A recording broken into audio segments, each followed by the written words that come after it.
Hello everybody and welcome back to another Minecraft video brought to you by Rob's Mind, and today we are starting out episode 24 of my Let's Play series with some extremely disappointing news.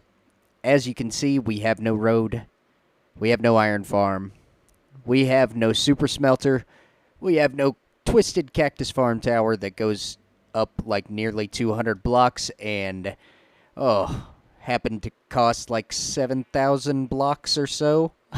Blocks placed. Oh, it was gonna be a nightmare to rebuild that twisted tower, but oh well. We will get it done eventually. So today, guys, you will probably notice that we are decked out with a lot of netherite armor. Obviously, I've got the Soul Speed 3 on my boots. And that is because we have recorded a full episode before this, and I managed to delete it somehow, along with most of my progress of my world. Very terrible.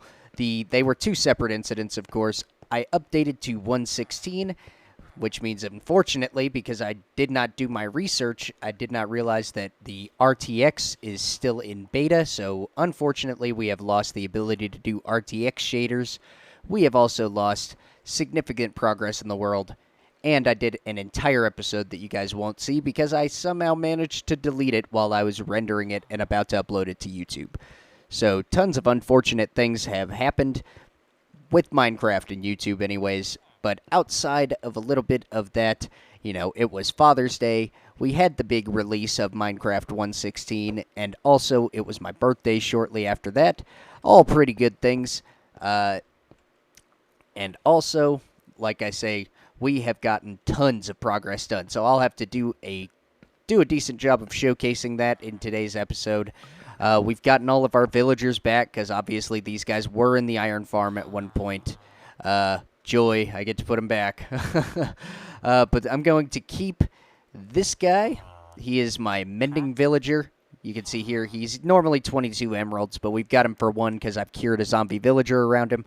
But we have Mending for an emerald, and we have got Efficiency 5 for an emerald. And don't worry, guys, I've done a decent amount of trading and gotten some Efficiency 5s. I've got some Mendings in that box over there.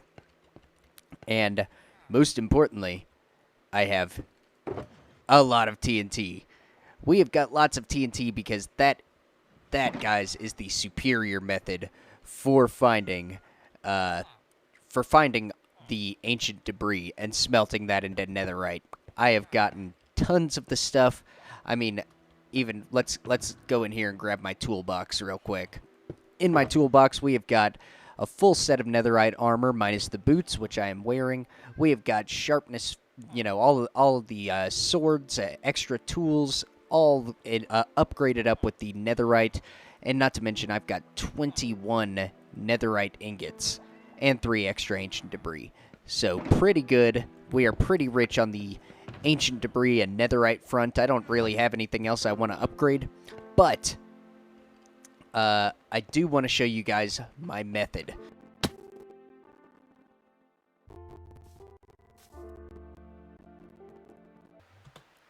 And here we are down in my ancient debris tunnel that I have been mining out. And guys, this thing is ridiculous. Oh my gosh. Don't do that to me now. Yeah, this thing is nuts. It is a pretty long tunnel, and it goes equally as long as in the opposite direction. And it also splits off in a different branch at one point. But we have just traveled to a really close part because I want to get into showing you guys my technique on doing this. But first, guys, I'm going to show you what a bed does, and I'm not even going to place it anywhere in particular. I am just going to kind of place it in as far as I can reach. I believe this will work if I can get the right box, and then I think I can just, yeah. Oh man, that was dumb to have my my shulker box right here, but whatever. We made it through, and look at that. It's just a mess. There's fire everywhere. It doesn't chain together. I've got to do that for every single bed that I place. And now, check out my method. So, first you have to make your way up to y equals 15, and then just start mining a strip. And you can just go nuts. mine, mine, mine, and go as far as you want back.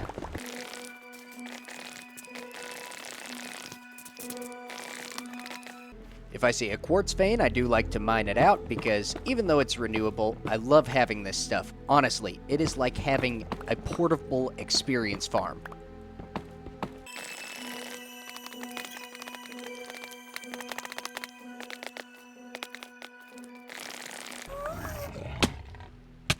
Oh dear, we are in trouble now.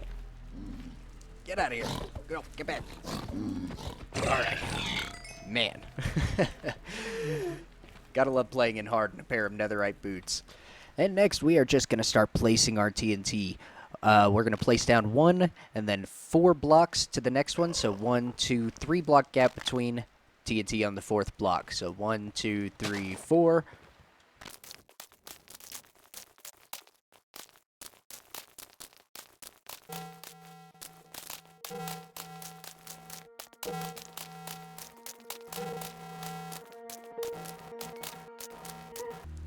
And once all the TNT is placed in, that is when the real fun starts.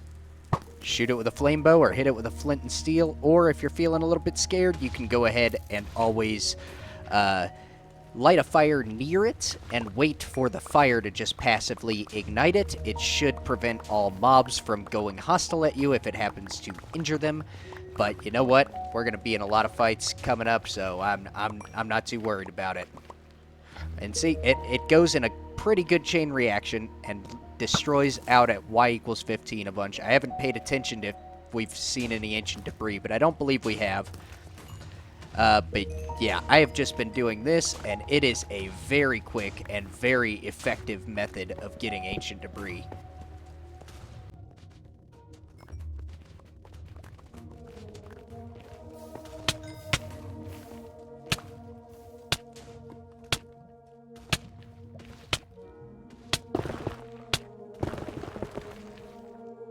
Okay, I definitely need to put on some more armor. Oh, there's no need to worry about me anymore. We're protected now. Oh, look at that, some ancient debris.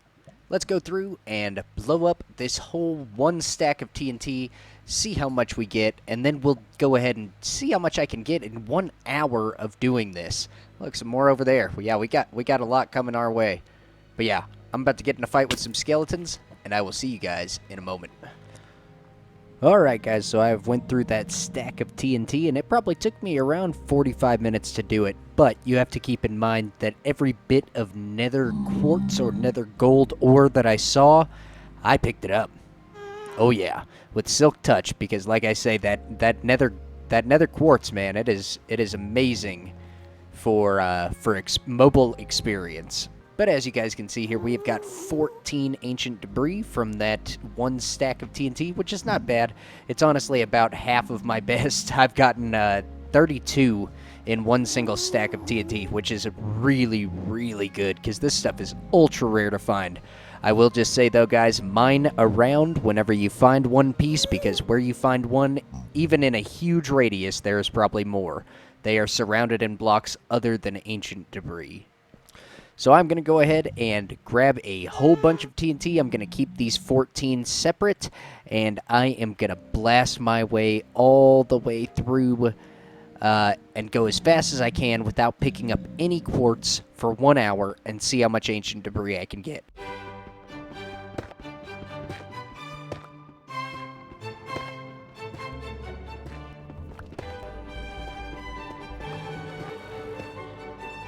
Alright, so we are flying back over to the temporary nether spot that I've got going on, where we can look and see how much ancient debris we were able to mine in that 1 hour. I was able to get off about, I don't know, probably 8.5 or 9 stacks of TNT in that hour, so that is pretty good going. Let's actually plop down an ender chest. Right here we have got 64 and we got a full stack plus 54 ancient debris all in that 1 hour, and then the 14 that we got from the single stack of TNT. Let's take a look. We had 18 stacks of TNT when we started. We used 1, and we have 9.5 stacks left. So we used, what, 7.5 stacks? I think that's right. I'm sure you guys will tell me if I'm wrong. Maybe 8.5 stacks in that 1 hour. Pretty good, guys. Pretty good. We got tons and tons of ancient debris that's going to smelt up all together into 33 ingots right here of netherite once I add some gold to it. But right now, guys, I've got this piglin trading farm, but I've also got one little problem. Is all of these dispensers, or all these droppers are totally empty. They have no gold in them whatsoever, so we are going to build a little redstone system to supply them all with their gold. That's why I brought my Sparky, my redstone shulker box. So let's go ahead and get cracking on this gold distribution system.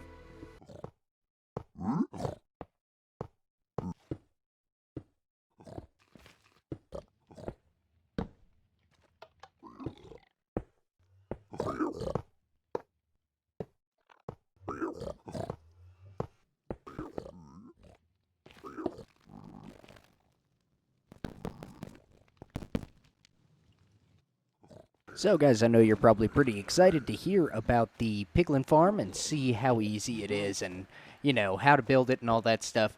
There probably will be a tutorial coming on, especially if you guys really want to build this for yourselves block for block or are confused about it by the video. But I think first, let's go ahead and check out the item distribution system. I have decided to go with a chest minecart. So we've got it full of gold ingots, and what we do is we flick the lever. That block right there that's next to the minecart will power the powered rail, and then after that, this piston should activate and activate this pulse extender, which will raise up this block right here to allow our minecart to go forward. So that should allow that to pass through all of the gold, probably pretty painfully slowly into our system, but there it goes. And then our trading system is actually really easy. It's just one hopper clock that runs to a single repeater, doesn't even use a monostable circuit or anything. We've got 11 items in the hopper clock, and that is passing the redstone block back and forth. And every, I think it's 20 seconds or so, I don't know exactly how long it is, every 20 seconds or so, I believe, the piglins trade, and they get a new piece of gold. So you'll see that once they drop this gold, or once they drop their items, they should get a new piece pretty much right away. Yep, and there we go. And then after a bit, the hoppers will get unpowered, and we should get items into our top chest and our bottom chest, just because of kind of how the cooldown of hoppers work. So, pretty cool already. We are getting some stuff. These shulker boxes I've actually been filling with fire resistance potions because you get those from piglins, and oh my goodness, is it ever handy to have fire resistance potions with ancient debris finding. But guys, this thing is great. It is efficient. They give us tons upon tons of items, so we'll just kind of hang out, maybe let them trade us up some items for a little bit, and we'll kind of see what all items that we get from this. Alright, now that we've got a little bit of bartering done, we can go ahead and turn this off, and you'll see that once the pulse extender runs out, this block should drop down, exposing our minecart chest, and we can check, and yep, nothing else is in there. Now, we have gone through, I've done a lot of bartering with these guys, and we'll actually have some of the non-stackable items and whatnot in the bottom chest here. We've done a decent amount of bartering, and I have put together a little bit of what these guys trade so that we can build ourselves a sorting system in an upcoming episode for this. So we've got gravel, crying obsidian, obsidian, soul sand, nether brick blocks. I believe that's just nether bricks in Java edition, iron nuggets, nether quartz, ender pearls, magma cream, string, leather, fire charge, and then we've got all of the non-stackables, the fire resistance potions, which I find very useful now, soul speed books, a netherite hoe, and iron boots. So I would really like to keep, you know, everything except for the iron boots, really. So unfortunately, we'll have to filter that out manually. Fire charges I don't really see a use for, but who knows? Maybe I'll find a creative use for, you know, shulker boxes upon shulker boxes of fire charges. I highly doubt it, but whatever. So yeah, that is the gist of this piglin bartering system, but the thing is, guys, I really need a more AFK-able gold farm. My gold farm is great at repairing all of my tools and armor, but it is not so good if I have to sit there for a long amount of time because I will find that I always end up dying.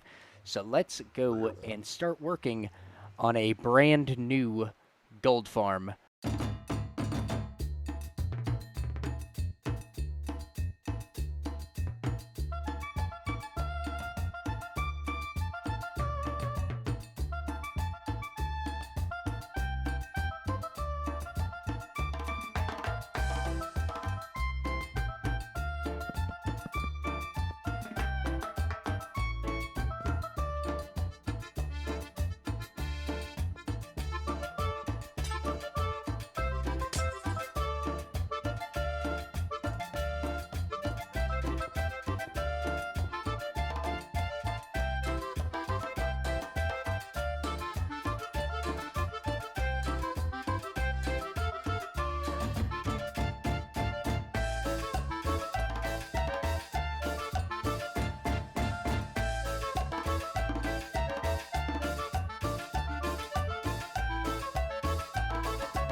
Alright, so right outside of this newly finished, brand new design for a gold farm that I have, I just kind of winged it and came up with it off the top of my head. Had an idea for one, but man, I did not even think about how simple I would be able to get the redstone. I mean, seriously simple, guys. I got it really, really plain and easy on there. We will be showing more of that probably in the next episode. But for now, let's take a look at how it works. Of course, it helps if you're holding a looting sword, but you just turn on the top lever and you'll see the portals will start to flick and zombie pigmen should start pouring in. And we can go ahead and turn on these trident killers. I will probably have this...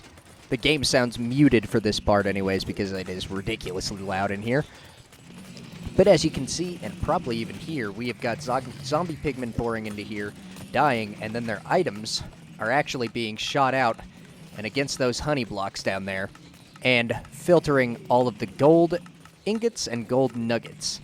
So that is exactly what we want, and I've been testing this thing for 8 hours and like optimizing its performance, adding little water alignment channels and stuff like that, just to make it that little bit more efficient and lossless, and I have got this thing to where it is pretty much 100% lossless. I think I've seen a gold nugget or two fly into there whenever it's like combined with the rotten flesh and the hopper doesn't really see the gold nugget, but that happens like 1 in 100,000 times that it gets shot out. So yeah, this is a pretty cool system. We will go ahead and shut this off. Alright, we're outside of this little dual storage system right here, and oh man, let's see how much we got. This is the gold ingots right here. I've changed both of these two to gold ingots, but this one right now should be entirely filled with gold nuggets by now. So, oh my goodness, we have got tons of gold ingots in here. This is from previous gold that I have, which, by the way, speaking of which, oh man. Let's go ahead and just kind of throw that up in the air a little bit. Oh my goodness, so much. Amazing. Loving it. Let's go and add this into our little netherite collection. And that is pretty cool. So far, we have got 55 netherite ingots, nearly a stack of netherite. And I have already done tons of upgrading. So right now, guys, I would say we're pretty rich, at least in netherite. But let's go ahead and check out the gold situation even further and even go as far as to bust up some of these chests, because the way that I'm planning on doing this is we will be getting rid of everything except our axe, like so. And then we will come through. First, let's check and see how much we got. So, oh yeah, that's going to be filled all the way to the top. Yep. And then this one. Okay, all the way. Oh yeah, all the way to the top on the second row. So that is 10 double chests right here just on this column. And theoretically, we should have the same on the other side. Wow, that's a lot of gold nuggets. Oh, and then half of one here. So these should be empty. And this one's got a little bit of the overflow before it hit the cactus, which is great. Oh, man. Yeah, we have got tons and tons of gold nuggets. All right, this one's not quite all the way full, but then you got to think that we have hoppers behind every one of these, and in the rows where the torches are off, at least, the hoppers are going to be filled all the way to the top. So that is pretty cool. Let's go ahead and bust this up and see. Oh, come on. Oh, so satisfying. Look at all the lag. Oh, and we're on soul sand to make it even better. All right, and from that harvest of gold, we happen to get 20 and almost a half stacks of golden blocks. So that is pretty nuts. We have got plenty to trade with piglins for days and days and days. And this thing is looking mega mean. It is great. Like I say, it is really OP. I mean, an awesome gold farm. So if you guys want a tutorial on this, like a full tutorial, please let me know down in the comment description. Otherwise, you can check it out in the world download that we will have back today. That's right, world downloads are back because 1.16 is out. No more beta for me. So with that, here is the episode comment of the day. I would love an updated gunpowder farm because it is really hard to find a good one here on Bedrock. I would agree with you. In fact, the 2 creeper farms that I have on YouTube are very outdated. One of them's fully broken, and I have updated the title to say that. But I will be coming out with a new gunpowder farm in the upcoming next couple of videos. I'm not exactly sure when. You guys know me. I do my best, but you know, I've got a life other than YouTube. We're not full-time yet. So anyways, guys, I do hope that you've enjoyed this video. If you did, please do hit that like button, leave me a comment, and please do subscribe to the channel, especially if you're new. It sure does help me a lot. But thank you for watching another video brought to you by Rob's Mind, and I will see you in the next one. Goodbye.